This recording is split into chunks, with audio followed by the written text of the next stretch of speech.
S R no game ಅಂತ. ನೀವು ಇಷ್ಟೆಲ್ಲ ಹಾಡು ಬರೆದು ಪ್ರೂವ್ ಮಾಡಿದ್ಮೇಲೂ ಈಗಲೂ ಕೆಲವು ಡೈರೆಕ್ಟರ್ಸು ನಿಮ್ಮನ್ನ ಬೆಳೆಸ್ತಿರೋದೇ ನಾವು ಅನ್ನೋ ರೇಂಜಿಗೆ ಟ್ರೀಟ್ ಮಾಡ್ತಾರೆ. ಕೆಲವರು ಹೇಳಿದ್ರೆ ತ್ರಿಲೋಕ್ನ ಯಾರು ಹಂಗೆ ಟ್ರೀಟ್ ಮಾಡಿಲ್ಲ, ದಯವಿಟ್ಟು ಟ್ರೀಟ್ ಮಾಡೋಕೆ ಶುರು ಮಾಡಿ ಅಂತ ಹೇಳ್ತಾ ನಮ್ಮ ಮುಂದಿನ ಪ್ರಶ್ನೆ. ಸೇಫ್ ಆಗಿಬಿಟ್ರು. ಇನ್ನೂ ನಾವು ಬರೆದಿರೋ ಕೆಲವು ಹಾಡುಗಳಿಗೆ ಪೇಮೆಂಟೇ ಬಂದಿಲ್ಲ.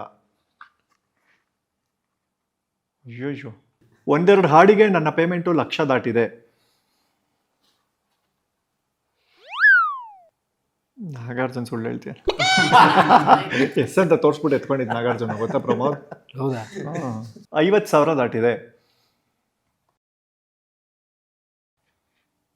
35,000 ದಾಟಿದೆ. ನೈಸ್. ಇನ್ನೇನು 40ರಿಂದ 55 ಇರುತ್ತೆ, ಅರ್ಥ ಮಾಡ್ಕೊಂಬಿಡಿ. ಅಲ್ಲಿ ನೋಡಿ, ಹೀರೋಯಿನ್ಗೆ ತುಂಬಾ ರೊಮ್ಯಾಂಟಿಕ್ ಆಗಿ ಸಾಂಗ್ ಬರೆದಾಗ ನನ್ನ ಹೆಂಡತಿ ರೇಗಿಸಿದ್ದಿದೆ. ನಿನಗೆ ಹಿಂಗೆ ಅಲ್ಲರ್ಸಿನ ಹೆಂಡತಿ ಇಲ್ಲ ಅಂತ.